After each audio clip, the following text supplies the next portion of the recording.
pessoal, a gente está de volta aqui com mais um Descomplica. E como muitos já sabem, o Descomplica é um projeto da Unimed Juiz de Fora de um bate-papo rápido sobre temas urgentes e importantes da saúde. E hoje, no segundo Descomplica, a gente vai falar sobre síndrome metabólica. E o médico convidado da Unimed é o Dr. José Donice Filho. Esse tema é tão importante que nós vamos fazer um curso para médicos. E se você for médico cooperado e está assistindo o Descomplica dessa vez, a gente vai ter o curso de atualização médica no próximo dia 10 de abril, vai ser sobre síndrome metabólica e as inscrições estão abertas no SEDUC. Então vamos começar, Dr. José Donice, muito obrigado por receber a gente aqui no seu consultório. E vamos começar falando então, porque muita gente, a gente estava conversando antes aqui e a gente não, conversando, você nunca tinha ouvido esse termo, então fala pra gente o que é síndrome metabólica.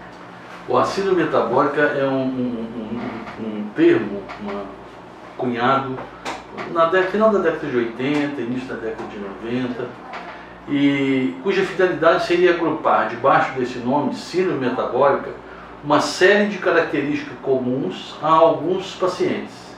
Seriam as seguintes: obesidade abdominal, aumento dos triglicérides, que é uma gordura do sangue, um aumento da glicose, uma redução do HDL, colesterol, e a hipertensão arterial. Se o indivíduo tiver 3 dessas características, disse que ele está com síndrome metabólica. A síndrome metabólica tem diversos sinônimos: síndrome plurimetabólica, síndrome de Riven, síndrome X, existem várias nomenclaturas, mas é mais conhecido com o nome de síndrome metabólica. Quais são as principais causas da síndrome metabólica? É muito interessante.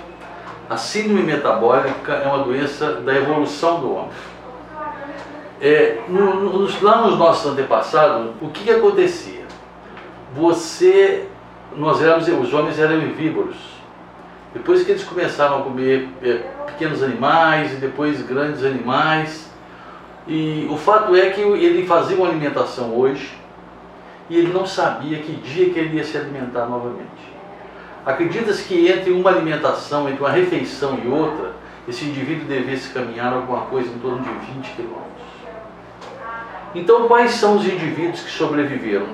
Aqueles que tinham alta capacidade de estocar energia, ou e por isso ficar grande tempo sem se alimentar. Eles seriam capazes de aproveitar bem todas as calorias que eles ingeriam. Aqueles indivíduos que se locomoviam muito, tinham habilidade para caminhar. Os indivíduos capazes de armazenar e de produzir grande quantidade de energia. E hoje nós temos comida em todo lugar do mundo. E mais do que isso, comida barata. E quanto mais barata a comida, pior a comida. Então esses indivíduos que tinham que desenvolver essa capacidade de estocar energia, de ficar longos períodos sem se alimentar, o que aconteceu nos dias de hoje? Alimentação abundante, eles se tornaram obesos. Entretanto, a obesidade não é aquela que a gente vê.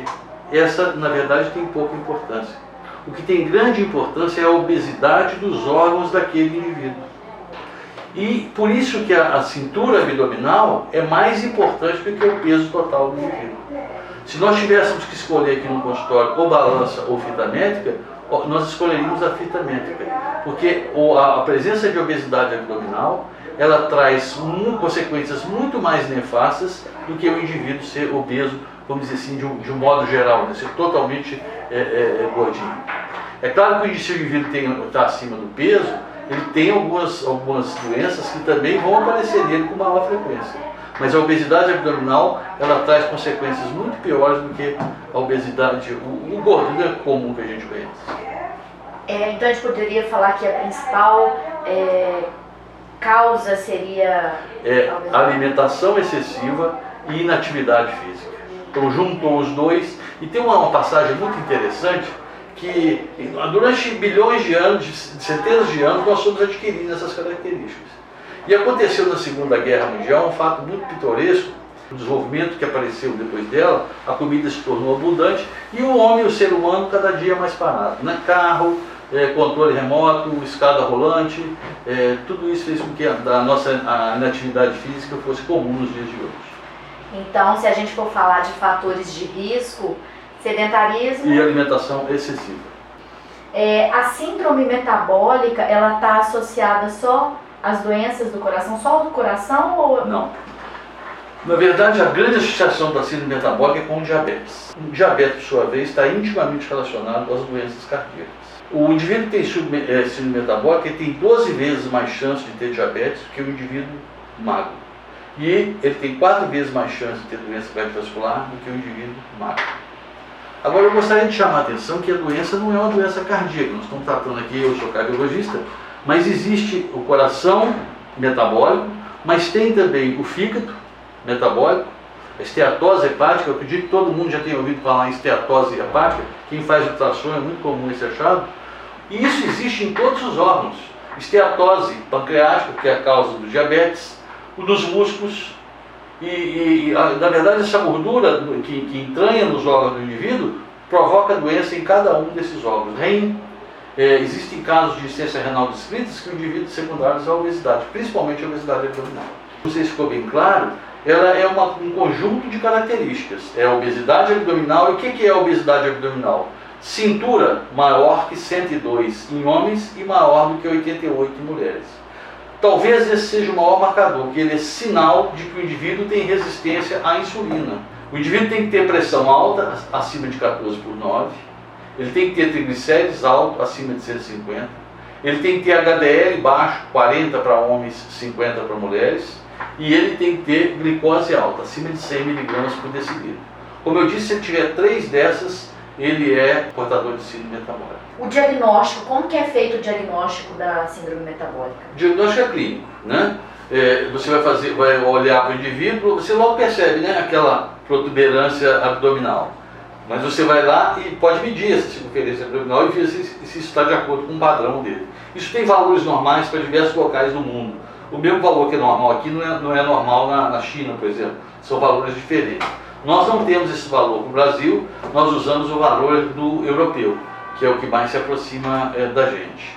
Tratamento, como que é feito? Tratamento é a coisa mais simples do mundo e a coisa mais difícil do mundo. É simples, porque o que provoca a síndrome metabólica? Alimentação excessiva e inatividade física. Então, qual seria o tratamento fundamental dessa síndrome? Atividade física e alimentação adequada. A atividade física, o indivíduo não precisa ser um atleta. Do ponto de vista médico, basta que ele caminhe 30 minutos por dia.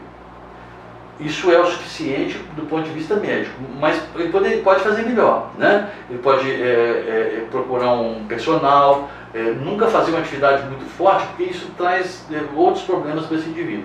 E ele devia fazer também um pouquinho de musculação. O exercício aeróbico é muito bom para o indivíduo perder peso, e a musculação é muito boa para melhorar a resistência à insulina. Então seria bom de fazer, por exemplo, uma atividade física mesclando atividade anaeróbica com aeróbica, mais ou menos 80% de aeróbica e 20% de anaeróbica. E a dieta? Então, o segredo da dieta é o sujeito comer pouco. E o diagnóstico da síndrome metabólica é também aplicável às crianças? É aplicável às crianças. Aliás, nós não usamos circunferência abdominal em crianças. É isso que eu ia perguntar para o senhor. Tem uma medida para a criança? Não tem um valor para a criança. É o peso. Para a criança você usa o peso. Se ela tem excesso de peso, e associada a um desses, ela é portadora de síndrome metabólica. Não adianta nós queremos voltar ao passado. O passado não volta mais. Você não vai querer uma criança mais brincando de pique, sendo que ele está na mão dele, tem o mundo inteiro, que é o telefone celular, o tablet, etc. Então nós temos que desenvolver atividades para esse indivíduo, para que dentro desse mundo atual ele consiga praticar alguma atividade física. Talvez eu tenha esquecido de me falar, o tratamento, assim, vamos dizer, holístico, é atividade física e comer pouco. Agora, tem que tratar o colesterol, tem que tratar o triglicérides alto, tem que tratar a glicose e tem que tratar o HDL baixo. Então, o HDL baixo, pouca coisa se pode fazer por ele. Somente atividade física. Os medicamentos que existem no mercado, na verdade, a maioria deles não tem sucesso nesse tratamento. Nós devemos tratar também hipertensão arterial se houver, com medicamentos que não atrapalham, não façam o indivíduo engordar, não façam o indivíduo aumentar o açúcar. E tratar a glicose aumentada se isso acontecer. Inclusive existem substâncias que estão liberadas hoje para os indivíduos, os pré-diabéticos, que vão se tornar diabéticos, existem substâncias químicas que eles podem usar também, além da atividade física da dieta. Então, na questão de medicação, vai depender muito de quais doenças vão estar associadas. Que estão associadas à síndrome metabólica. Para poder aplicar o medicamento. O senhor gostaria de falar mais alguma coisa? Tem mais alguma informação interessante que gostaria de deixar para os internautas? Eu acho que a mensagem primeiro é o sujeito ser feliz, né? Eu até esqueci que uma das coisas também que é causa de síndrome metabólica é a privação do sono. Os indivíduos que dormem menos, eles têm maior chance de síndrome metabólica do que os indivíduos que dormem corretamente. Então, o primeiro segredo da vida é ser feliz. Então, e o tratamento depois disso é a atividade física imediata. Muito obrigado por ter atendido aqui, pelo tempo que o senhor recebeu aqui a gente. É um prazer. Se você tem sugestão para os próximos Descomplica, é só deixar aqui nos comentários mesmo. E aí a gente vai ver a sugestão e vai ver como é que vai tratar esse assunto, vai convidar um profissional. E é isso, gente. Muito obrigada. E Dr. Donis, mais uma vez, muito obrigada. E até o próximo Descomplica. Tchau.